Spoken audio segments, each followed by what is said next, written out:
Assalamualaikum warahmatullahi wabarakatuh. Selamat berjumpa kembali saudara-saudara sekalian dimanapun saudara berada.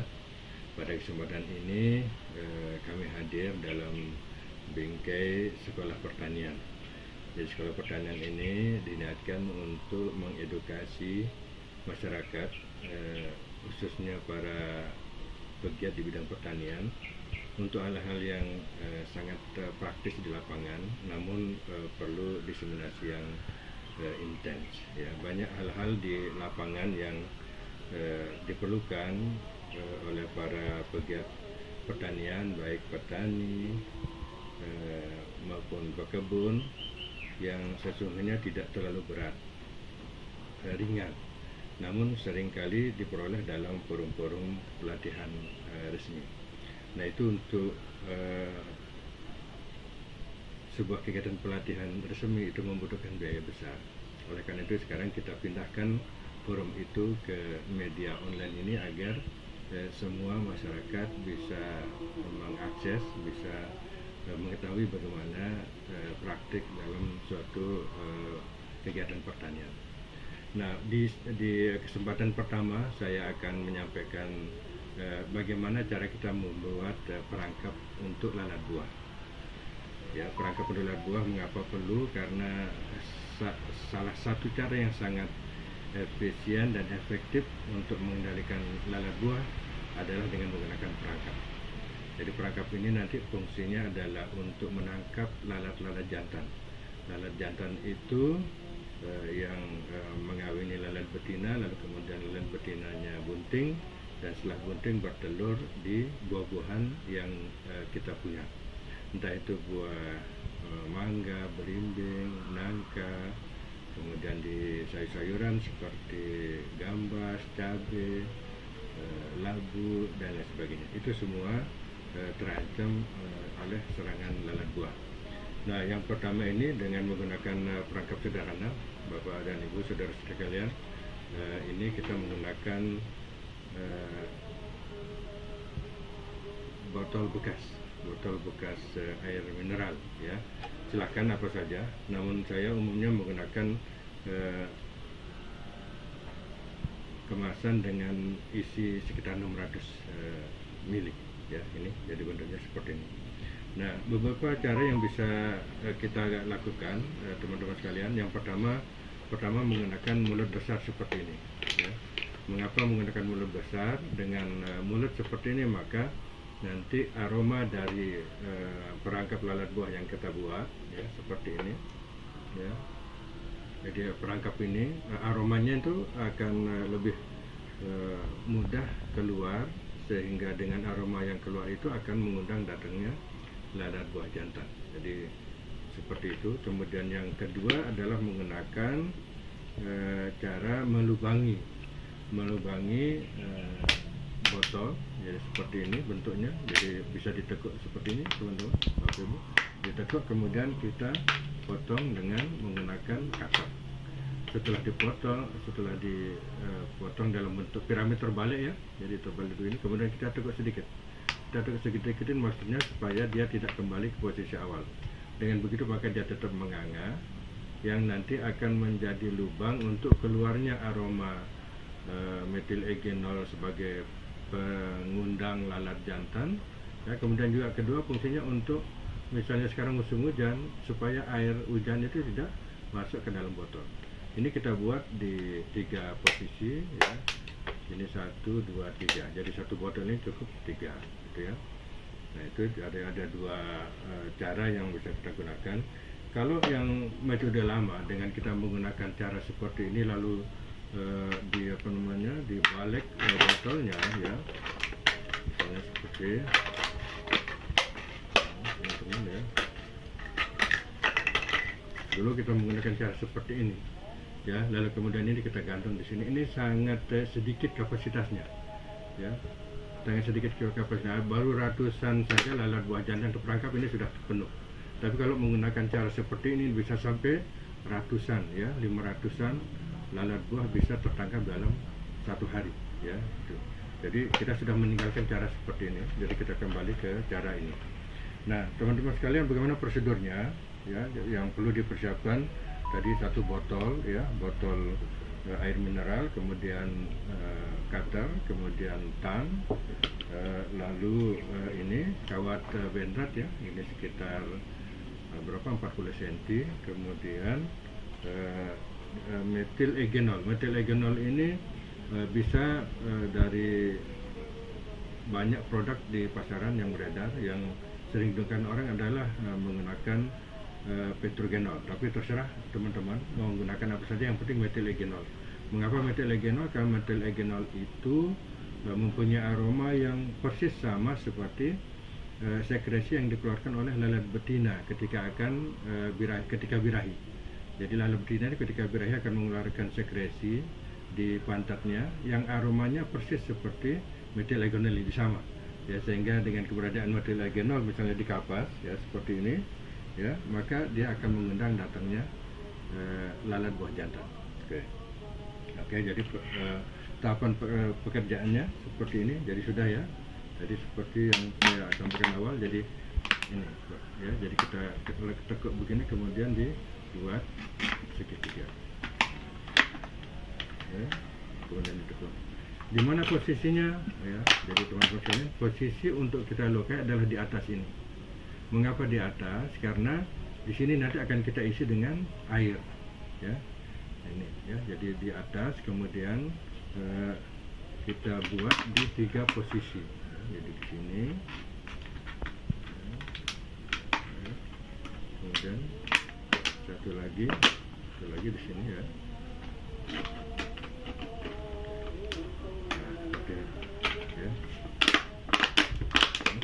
Sudah jadi ya, ini sudah jadi botolnya. Kemudian setelah itu baru kita tutup dari botolnya, kita buat segitiga dengan menggunakan cutter ya. Jadi mengapa segitiga? Karena nanti ini akan kita masukkan ke dalam sini ya. Jadi kawat benrat kita masukkan ke sini, lalu setelah itu kita tekuk ya, tekuk seperti ini ya, dengan tang bisa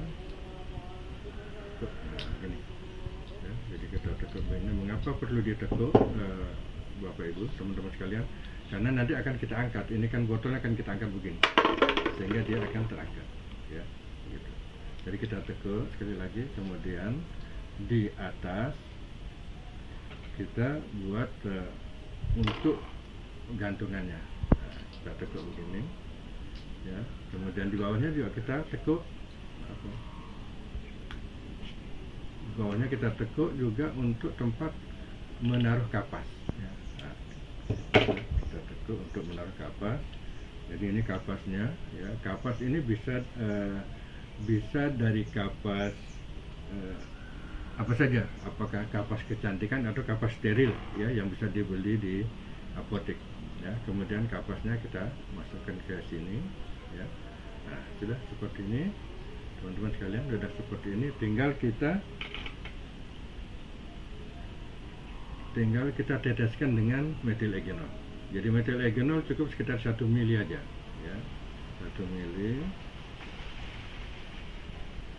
atau sampai kapasnya basah.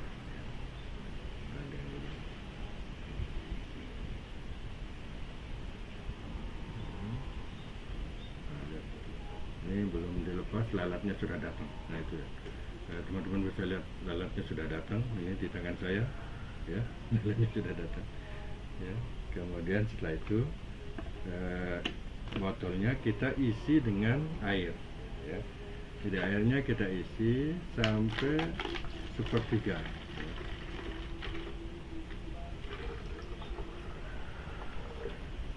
Ya. Setelah itu baru kita masukkan ya, tutup lagi dan pastikan supaya kapasnya berada di tengah ya. Baik, selanjutnya kapas yang sudah kita tetesin dengan metil eugenol kita masukkan ke dalam botol seperti ini, seperti biasa. Nah, teman-teman pastikan bahwa posisi dari kapas ini jangan sampai terlalu dekat dengan air, tetapi dia harus sejajar dengan lubang, ya, lubang ini, lubang untuk menyebarkan aroma dari metil eugenol, sekaligus lubang ini nanti sebagai jalan untuk masuknya lalat buah, ya. Jadi fungsi lubang ini ada dua, satu tadi untuk menyebarkan lalat buahnya, kemudian yang kedua untuk menyebarkan aroma metil, yang kedua untuk menjadi lubang masuknya lalat buah, ya, seperti itu.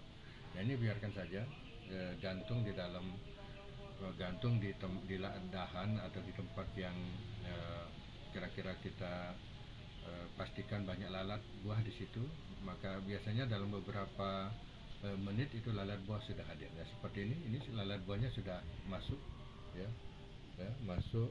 Kemudian ada juga di luar, nah bisa dilihat ya, lalat buahnya sudah hadir. Itu artinya bahwa aroma dari metil eugenol sudah menyebar keluar sehingga mendatangkan lalat buah jantan. Nah, teman-teman sekalian, untuk penggantian dari kapas itu bisa lakukan sekitar 4 atau 5 hari sekali. Tetapi untuk panen dari lalat buah itu bisa harus dilakukan setiap hari. Mengapa setiap hari harus dipanen? Karena kalau dibiarkan lalat buahnya mati di sini di dalam air, dia akan membusuk dan baunya itu akan mengganggu aroma dari metil eugenol, ya. Sehingga harus setiap hari dipanen, ya. Dipanen berarti juga sekalian dengan mengganti airnya. Nah, sehingga nanti aroma dari lalat buah itu saja yang aroma dari metil eugenol itu saja yang akan keluar, kemudian dikejar oleh lalat buah. Nah, seperti ini, ya. Jadi lalat buahnya sudah datang ke sini, ya, dengan mudah, ya, kita untuk menangkap. Oke. Nah, di mana posisi masang lalat buah? Ada yang mengatakan kalau misalnya di perkebunan cabai itu harus dipasang di luar kebun cabai, ya. Sebenarnya tidak harus seperti itu. Karena apa? Karena yang kita undang, yang kita perangkap adalah lalat buah jantan, ya. Dia tidak mengganggu tanaman cabai. Ada yang mengatakan semakin banyak perangkap justru malah serangannya semakin tinggi, ya. Tidak berbanding lurus seperti itu, tidak linear seperti itu. Serangan yang tinggi itu disebabkan oleh tingginya populasi lalat buah betina, ya. Seperti kita ketahui dalam beberapa literatur ada mengatakan lalat buah itu telurnya 350, tapi ada yang makan 1200 bahkan sampai 1300. Jadi bisa dibayangkan dari seekor lalat buah telurnya sampai ribuan. Itu yang menyebabkan populasinya tinggi. Oleh karena itu, jika nanti teman-teman menerapkan penggunaan perangkap lalat buah, maka harus dipasang dalam suatu kawasan. Misalnya itu kawasan pertanaman cabai, maka beberapa petani cabai yang ada di situ secara gotong royong secara serentak memasang perangkap lalat buah, sehingga dengan begitu maka populasi lalat buah akan cepat tertekan, dan dengan begitu maka serangan terhadap tanaman kita seperti cabai, terong, kemudian belimbing, mangga dan sebagainya akan segera tertekan. Dari hasil penelitian saya di Balai Besar Ketindan selama 21 hari atau 3 minggu, itu dalam satu hari pertama kami bisa mendapatkan lalat buah dengan jumlah yang cukup fantastis, 6.609 ekor dalam sehari. Dan di grafik menurunnya populasi itu baru kita ketahui sampai pada minggu ketiga. Dan pada hari ke-21 dari jumlah yang pertama 6.609, hari terakhir pada hari ke-21 itu kami mendapatkan hanya 28 ekor lalat buah jantan. Jadi penurunan populasinya baru terjadi itu setelah minggu ketiga, teman-teman sekalian. Tidak bisa baru masang sekali sudah kelihatan penurunan. Tidak akan terjadi seperti itu, ya. Itu demikian untuk kesempatan pertama, teman-teman sekalian. Mudah-mudahan sesi ini membawa manfaat bagi kita semua, bisa membantu saudara-saudara yang selama ini mengalami masalah pada tanaman akibat serangan lalat buah. Oh ya, maaf, untuk lalat buah umurnya itu antara 24 sampai 32 hari, ya. Jadi siklus hidup lalat buah itu lala buah dewasa umurnya 24 sampai 32 hari. Demikian yang bisa saya sampaikan pada kesempatan ini. Mudah-mudahan kita bertemu lagi pada sesi berikutnya. Semoga bermanfaat.